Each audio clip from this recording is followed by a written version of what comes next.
Então fala você ligado aqui no canal, eu sou Eduardo Ferrari e trago assuntos importantes do Vasco. Antes eu peço a tua inscrição, aqui embaixo tem um botão vermelho inscrito, inscreva-se. Para você que ainda não é inscrito no canal, peço que reforce a tua inscrição, reforce também o teu like, habilite o sino de notificações para todos os vídeos. Copie o link do vídeo aqui, compartilhe em grupos de Telegram, de WhatsApp, de Facebook e diz para todo mundo que tem vídeo novo aqui no canal. É sempre muito importante e também de graça a tua inscrição e, é claro, a sua participação. Vamos falar muito sobre esse jogo entre Internacional e Vasco. Vasco 1, Internacional também 1 pelo Campeonato Brasileiro. Olha, gente, o Vasco que jogou bem, tá? O Vasco foi bem no jogo, principalmente no primeiro tempo. O Vasco foi a campo com o seguinte time, com Léo Jardim no gol, Paulo Henrique na lateral direita, Maurício Lemos na zaga junto com Lucas Freitas, lateral esquerdo foi o Lucas Piton, meio campo com Hugo Moura, Tietê e Nuno Moreira, e o ataque com David, Ryan e também Pablo Verrete.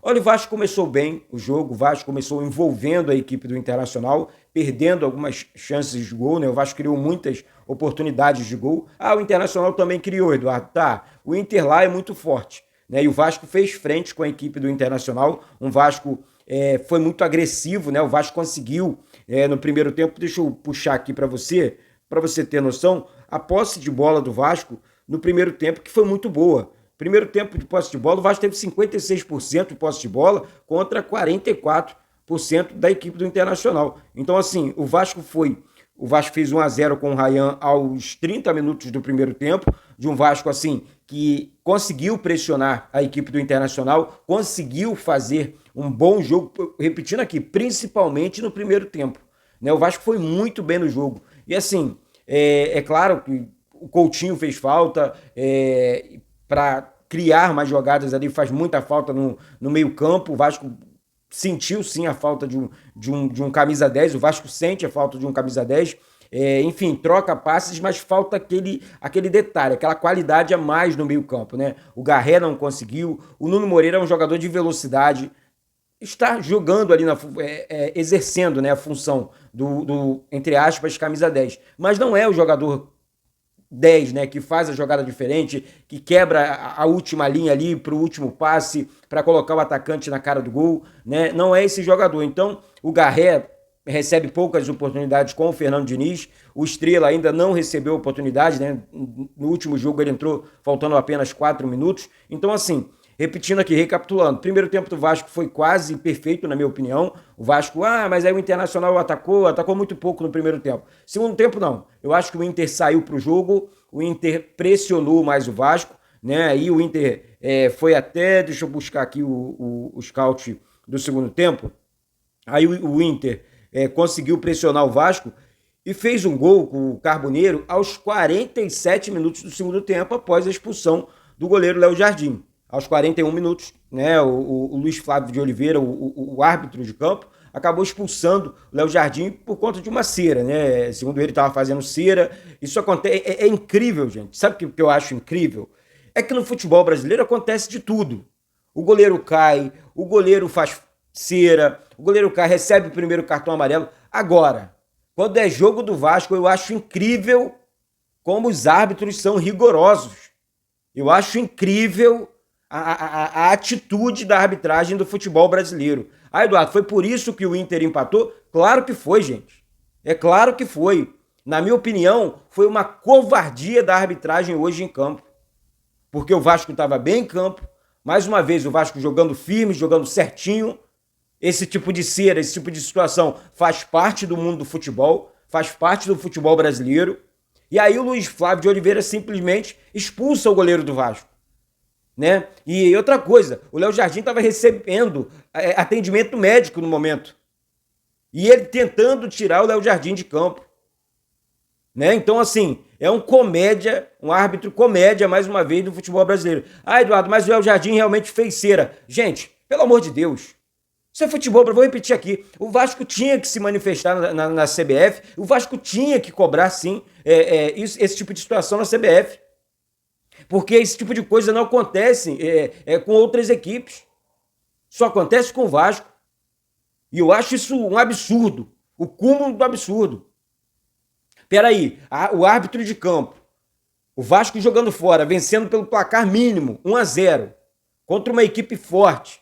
Será que não dá para ter bom senso e fazer uma arbitragem limpa e honesta, entendendo o estilo do futebol brasileiro? Não, o cara não tem essa de mais. Não é querer entender a arbitragem. A arbitragem é totalmente contra o Vasco. É totalmente contra o Vasco. Repetindo aqui, Vasco. Ô, gente, o Vasco merecia a vitória. O Vasco estava encaminhando a vitória. Aí ele expulsa o Léo Jardim e dá um acréscimo de 9 minutos. Aí complica a vida do Vasco. Complica totalmente a vida do Vasco.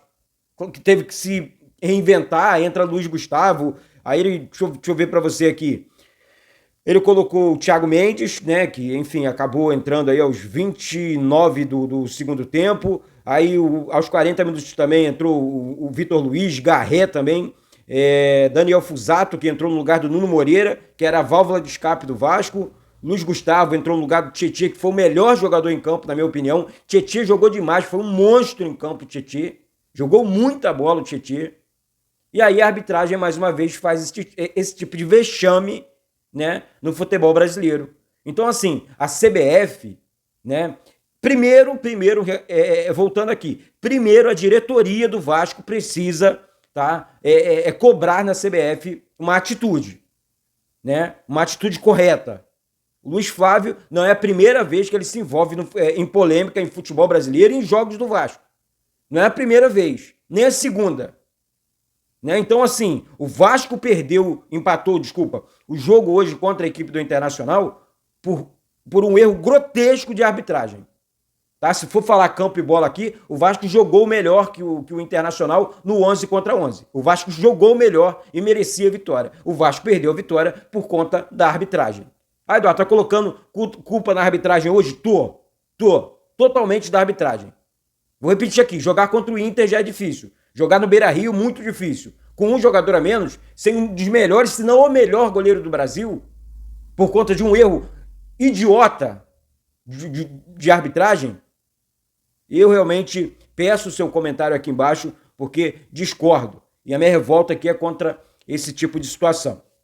E trocando aqui o assunto, gente, com esse resultado, o Vasco ultrapassou a equipe do Santos e saiu da zona de rebaixamento. Lembrando que o Santos tem um jogo a mais, tá, que o Vasco ultrapassou a equipe do Santos. E o Vasco agora tem jogo no final de semana, meio de semana, né, contra a equipe do CSA, Copa do Brasil. O Vasco tem que virar essa chavinha, né, porque, enfim, já foi hoje, não adianta ficar chorando pelo leite derramado, é fazer mais ou menos o que eu falei aqui na CBF, né, colocar uma representatividade firme vascaína dentro da CBF, porque esse tipo de coisa não pode acontecer no Campeonato Brasileiro e nem na Copa do Brasil. O Vasco enfrenta a equipe do CSA, tem totais condições de passar de fase, avançar de fase na Copa do Brasil e não pode, entre aspas, sofrer com a arbitragem mais não. Isso tá chato, isso é cansativo, já não basta toda a situação que acontece no cotidiano do mundo do Vasco, né, do torcedor vascaíno, aí me vem uma arbitragem realmente muito, muito ruim, tá, no futebol brasileiro. Mas, voltando aqui ao assunto Copa do Brasil, é concentração total, não adianta ficar repetindo aqui, pensando no jogo de hoje, pensar em coisas boas. Se jogar o que jogou hoje contra o Internacional, contra a equipe do CSA, o Vasco goleia, na minha opinião, porque, enfim, a equipe do CSA é uma equipe que já deixou claro que a prioridade deles é voltar para a Série B do Campeonato Brasileiro, não é a Copa do Brasil, entende que o Vasco é muito mais time, muito mais forte, é uma equipe muito maior, com todo respeito ao CSA, mas o Vasco é o gigante da parada e o Vasco tem a obrigação de atropelar e eliminar o CSA logo no primeiro jogo, na minha opinião, logo no primeiro jogo. Tá certo, gente? Então é isso. Vídeo pós-jogo aqui no canal, mais uma vez eu peço aqui embaixo o seu comentário, o seu like, né, e a sua inscrição aqui no canal. Infelizmente não deu para o Vasco vencer, né, mais uma vez, não deu e hoje por conta do erro de arbitragem. Hoje não foi o time não, vamos ser honestos aqui, tá? Hoje não foi o time não, acho que hoje foi erro de arbitragem. Valeu, gente, então é isso, um beijo no coração de todos vocês, Eduardo Ferrari aqui do Rio de Janeiro, saudações vascaínas.